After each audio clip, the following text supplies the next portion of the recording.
Not too long ago, I released a video with this catchy headline: American education is cooked. That was hyperbolic while still pointing at real dangers to American education, such as removing critical aspects of science and history from schools, usually pushed by Republicans and conservatives. This was also a framework for me to talk about the TV show 3 South, which is a satire of a college experience full of idiots and alcoholics. A fun place to be. Happy Picasso, everybody!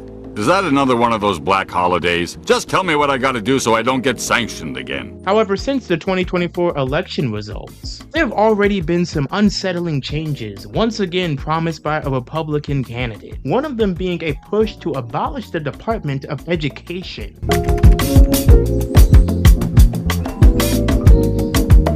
TLDR, they want to give education authority to the states while also splitting up functions of the education department, other government branches, such as loans being handled by the Treasury Department, complaints alleging violations of sections 504 of the Rehabilitation Act of 1973, which deals with accommodations for students with disabilities, Title IX, which protects students from sex discrimination and harassment, and Title VI, which prohibits discrimination on the basis of race, would all be moved to the Justice Department's Civil Rights Division. Why is this bad? Shouldn't states decide for themselves? My education, my choice, right?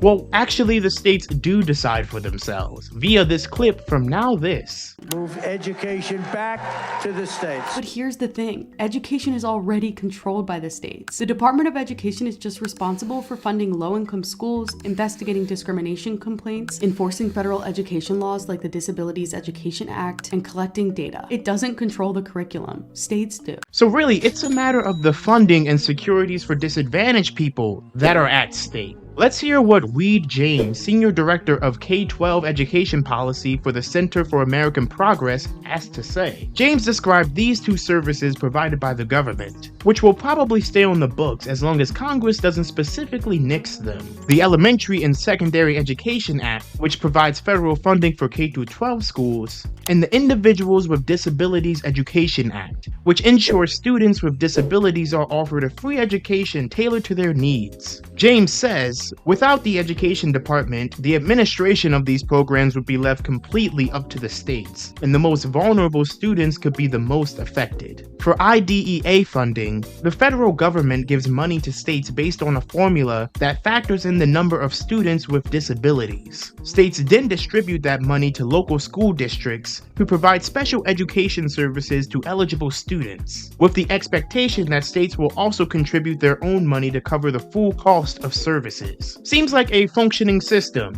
that supports those with disability with the help of state and government funds. Kevin Wellner, director of the National Education Policy Center and a professor at the University of Colorado Boulder School of Education, says about 12% or 13% of the money used for students with special needs comes through federal IDEA funding. If the education department is dissolved, this money will go to the states as block grants, but the federal accountability for compliance would disappear, some say. James adds this: what that means is school districts will be responsible for using that money however they choose, and hopefully, it is the right way to serve students with disabilities. There will be no oversight to ensure that those dollars are actually following and meeting the needs for students with IEPs and 504 plans.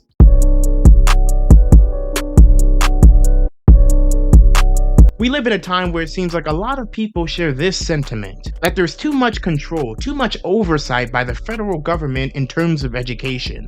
A lot of this comes from the right, but some Democrats feel this way too, though the percentage for this is a lot smaller. They believe that the department spends crazy amounts and is emblematic of big government overstepping its boundaries, when in fact, it's only 4% of total federal spending, below military spending, social security, and veteran affairs. A good portion of that money ends up funding grades K through 12, primarily through programs supporting economically disadvantaged school systems, while the other half of the amount goes towards financial aid, which helps support a large variety of Americans pursuing higher education on a budget. However, this overbearing oversight has been a state issue when it comes to school curriculums. But when funding is up to the state, which is what is proposed, there's more room for error. This can cause kids to be disadvantaged, such as in Texas concerning Head Start programs. And they're expecting more cuts to these educational services in the coming years. How would Head Start programs be impacted? That's also something that Project 2025 highlights as something that should also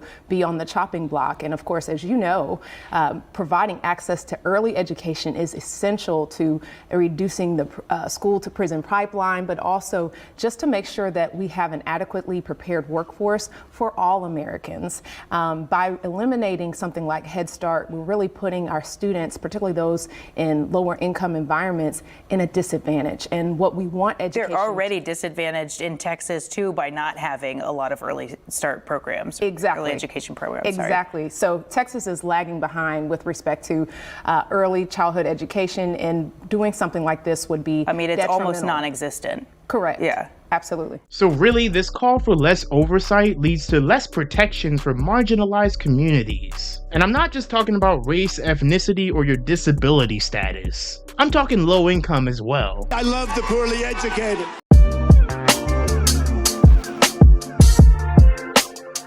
Because for those who don't have school choice, public school is the most affordable action they have. They'll be slighted by these revisions. The idea is that even if a state has a large percentage of people who are opting out of public schools, they're still going to get the same number of federal dollars going to that state. And that state decides how to allocate that. They're trying to set it up that way so states can funnel some of that money to private schools, to homeschools. So if your kid only has the option of public school, you'll lose the benefits of that funding and the extra resources that would come with that. That means fewer extracurricular activities to keep kids out of trouble or flourish their talents. And probably less financial support for the teachers that struggle already with the teacher to student ratio. It's kind of common knowledge that public schools need more funding, not less. To support the education of the youth is to support our nation's future. And when you undermine that, you're undermining the future of our nation. And homeschooling isn't a viable option for many communities. Neither is private school with the crazy prices for tuition. Hence why there's a whole voucher program for low-income people to even get the chance to access them. When it comes to homeschooling, it is a huge commitment from the parent that usually comes at the sacrifice of a career. So if you have two parents who work to provide the bare minimum of childcare, or if you are in a single-parent household, this just isn't really an option for you. According to this graph, 6%, about 3 million kids were homeschooled in the years 2021 through 2022. That's a lot of kids, but definitely not the majority. And there are a lot of great benefits to homeschooling, such as improved scores on ACT and SAT tests compared to public school students. A lot of that success probably comes from the one-on-one teacher-to-student ratio that public or private schools just can't provide, and lessons that are able to be curated for a student by their teacher or parent, and a much more flexible schedule that can provide a lot less stress. Those successes are great. And those who can afford the additional stress of the roles, the financial pressures of the curriculum, and who the system just works for, they should reap the benefit of the homeschool setup, but not at the cost of public education, which is a more affordable option for most people. In fact, we should be strengthening the public school sector, not weakening it.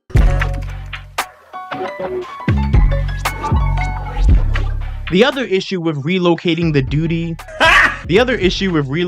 duty of the department is described in this EdWeek article, where Nathan Favreau, professor of public administration and policy at American University, says, right now we have the Department of Education. We have an entire agency where the leadership is thinking 100% about education, because that's their whole mandate. Whereas if they slice and dice this up, it goes to different agencies. Now education is just going to be a very small part of the portfolio that organization does. And I don't think their leadership is going to have the same attentiveness to steer new initiatives. So if you care about this issue or the Americans that will really be affected by it, learn more via the sources I linked below and get more educated. I didn't even talk about the intentions with student loan forgiveness, how HBCUs and other universities can be affected by this, or how this was all foreshadowed in Project 2025. Defunding and punishing teachers in schools that don't teach what he wants them to. The plan includes cutting federal funding for any schools schools teaching critical race theory or gender ideology, creating a credentialing system so only teachers who embrace patriotic values will be hired, and encouraging prayer in schools, just to name a few. But it also includes completely abolishing the Department of Education. Historically, Republicans and conservatives have benefited from the unintelligence of the public they pander to. Look at the Scopes monkey trial of 1925, aimed to keep evolution out of classrooms. Look at George Bush, who avidly refuted the claims that climate change was even happening, despite scientists saying the opposite.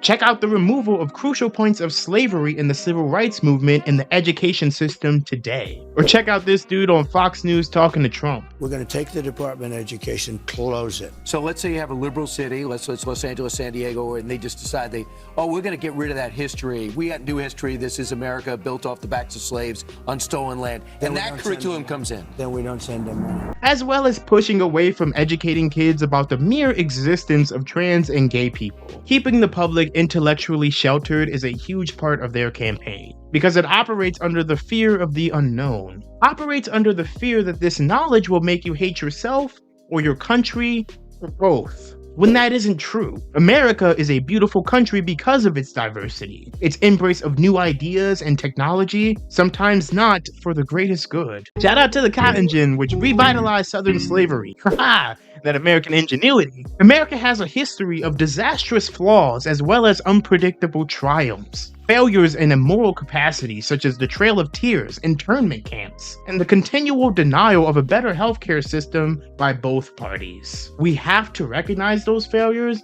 and learn from them, not hide away from them and disadvantage the most vulnerable people in the process. What are we doing? And the cherry on top of all of this is that it's going to be very costly and very complicated, and it's not clear that even the people who favor this are going to think benefits justify the cost and aggravation. Tell me, who does this help? And is it worth it in exchange for who it hurts? And is that very American? Unfortunately, it is.